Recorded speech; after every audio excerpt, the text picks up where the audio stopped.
Hi hello ನಮಸ್ಕಾರ. ಕರ್ನಾಟಕ ಟಿವಿಗೆ ಸ್ವಾಗತ. ನಾನು ಸತೀಶ್ ಆಂಜಿನಪ್ಪ. ಕಳೆದ ಕೆಲವಾರು ದಿನಗಳಿಂದ ಬಿಜೆಪಿಯಲ್ಲಿ, ಅದರಲ್ಲೂ ಕೂಡ ರಾಜ್ಯ ಬಿಜೆಪಿಯಲ್ಲಿ ಕೆಲವೊಂದು ವಿಚಾರಗಳ ಬಗ್ಗೆ ಗೊಂದಲ ಹಾಗೂ ಚರ್ಚೆ ಆಗ್ತಾ ಇದೆ.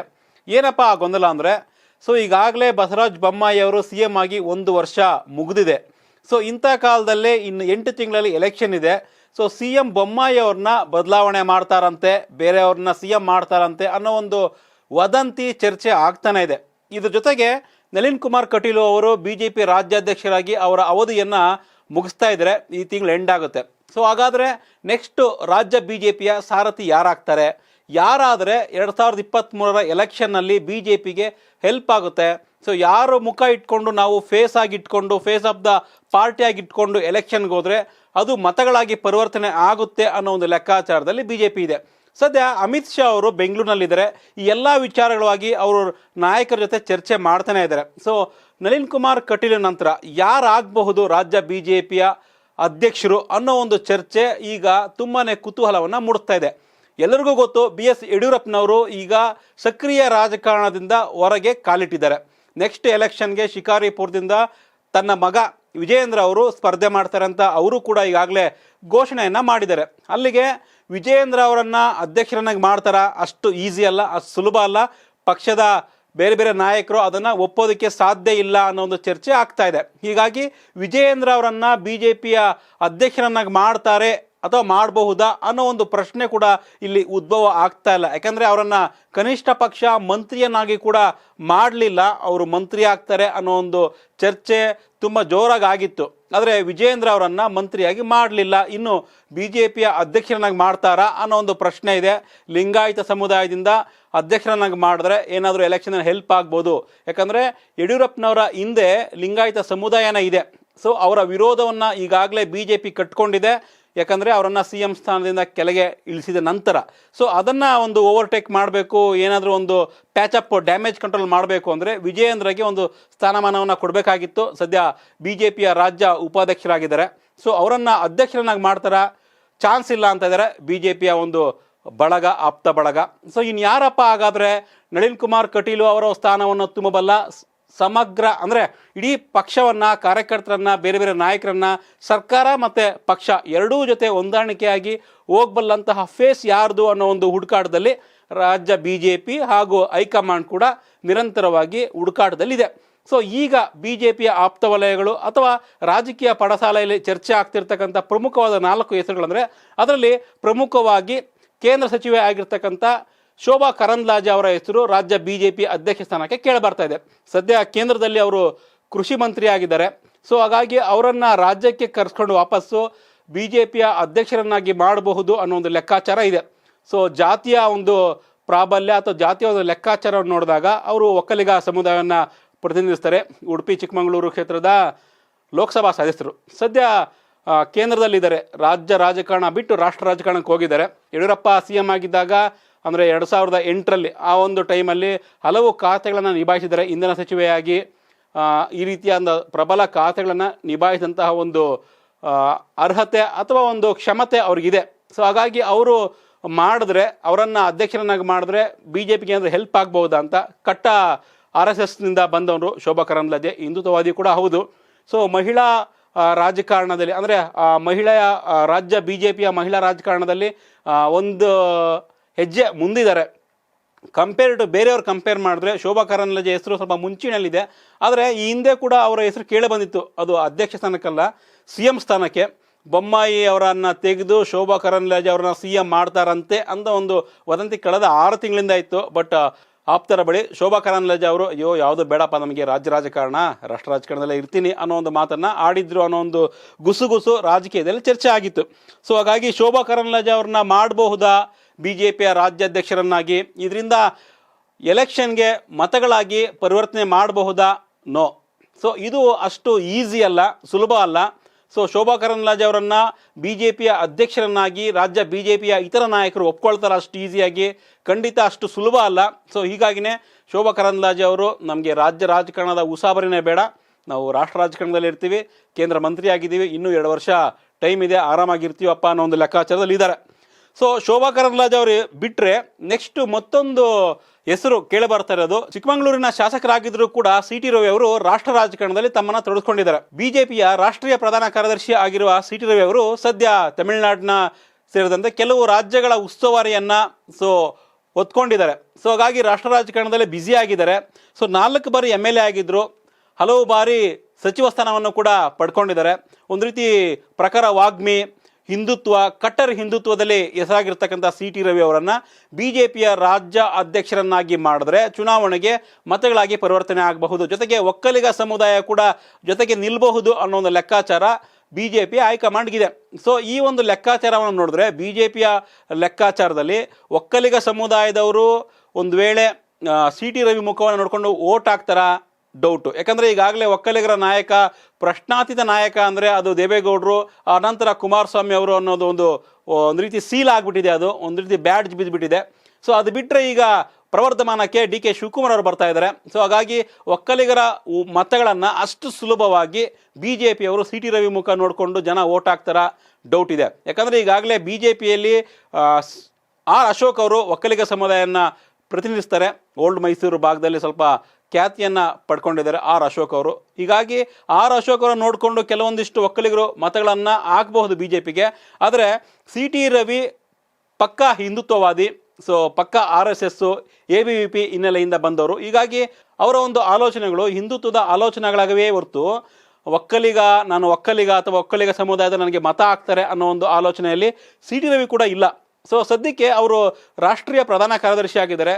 ಸಾಮಾನ್ಯವಾಗಿ ಬಿಜೆಪಿಯಲ್ಲಿ ರಾಷ್ಟ್ರ ರಾಜಕಾರಣದಲ್ಲಿ ಇರ್ತಕ್ಕಂಥ ನಾಯಕರನ್ನ ಅಥವಾ ರಾಷ್ಟ್ರೀಯ ಪ್ರಧಾನ ಕಾರ್ಯದರ್ಶಿ ಆಗಿರ್ತಕ್ಕಂಥ ಒಂದು ಹುದ್ದೆಯನ್ನು ಹೊಂದಿರತಕ್ಕಂಥವ್ರನ್ನ ಒಂದು ರಾಜ್ಯದ ಬಿಜೆಪಿ ಅಧ್ಯಕ್ಷರನ್ನಾಗಿ ಮಾಡಿದಂತಹ ಉದಾಹರಣೆಗಳು ತುಂಬ ಕಡಿಮೆ.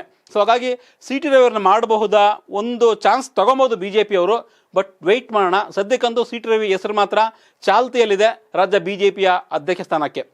ಸೊ ಶೋಭಾ ಕರಂದ್ಲಾಜೆ ಆಯಿತು, ಸಿ.ಟಿ. ರವಿ ಆಯಿತು. ನೆಕ್ಸ್ಟ್ ಯಾರಪ್ಪ ಆಪ್ಷನ್ ಅಂತ ನೋಡಿದಾಗ ಮತ್ತೊಂದು ಪ್ರಮುಖವಾದ ಹೆಸರು ಕೇಳಿ ಬರ್ತಾ ಇದ್ದು ಬೆಂಗಳೂರಿನ ಮಹದೇವಪುರ ಕ್ಷೇತ್ರದ MLA ಅರವಿಂದ್ ಲಿಂಬಾವಳಿ ಅವ್ರದ್ದು.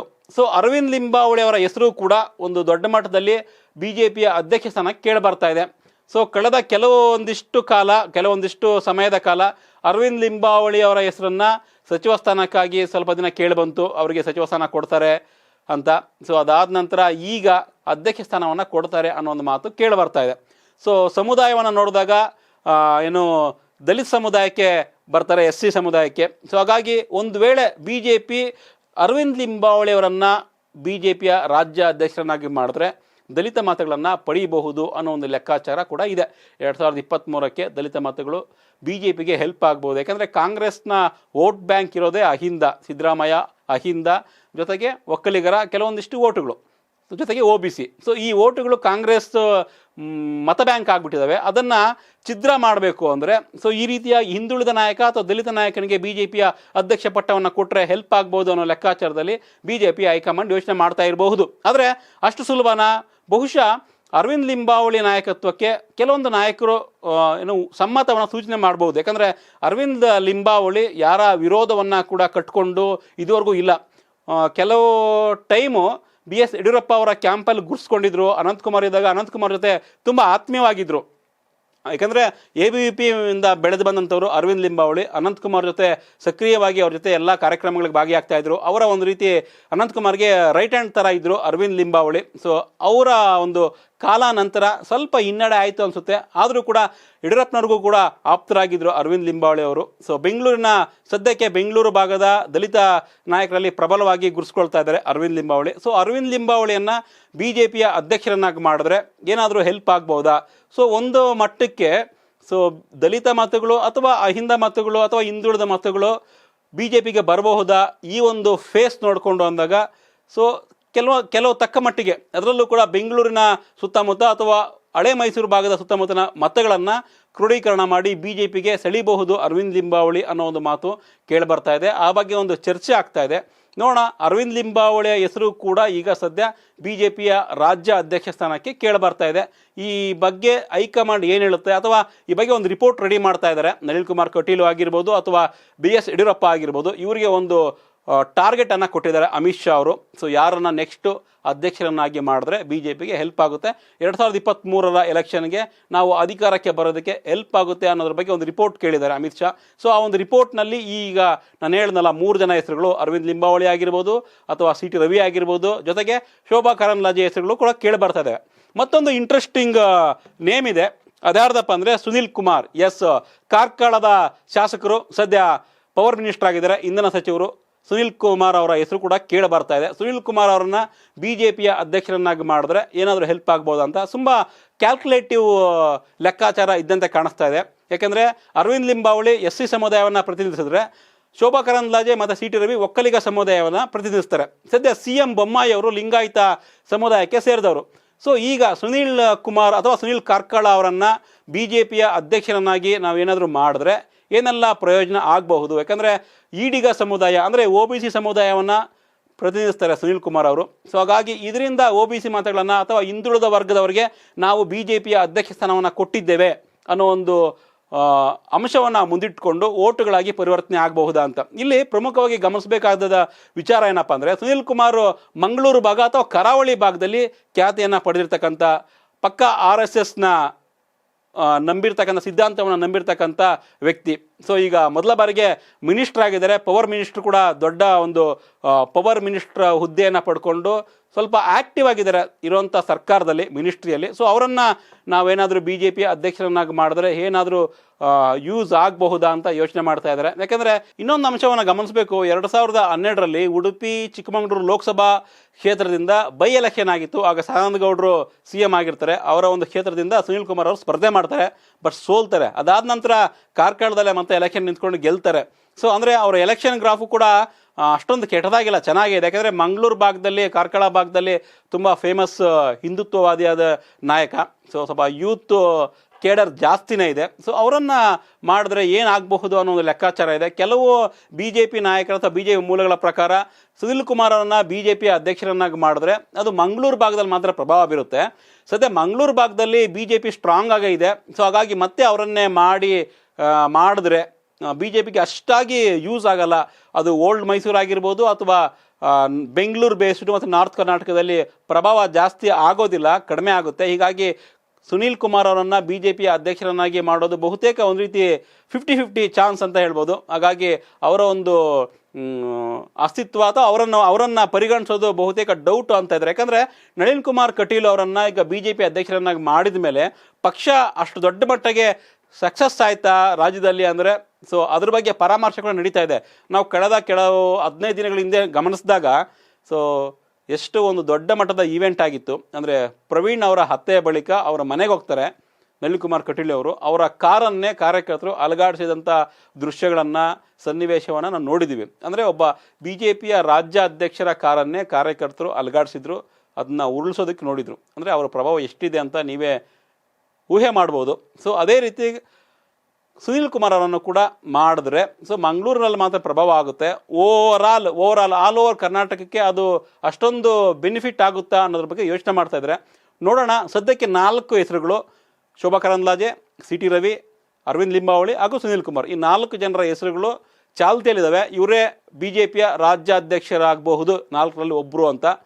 So high command C T Ravi ಮತ್ತು ಅರವಿಂದ್ ಲಿಂಬಾವಳಿ ಈ ಇಬ್ಬರ ಕಡೆಗೆ ಹೆಚ್ಚಿನ ಒಲವನ್ನು ತೋರಿಸ್ತಾ ಇದೆ.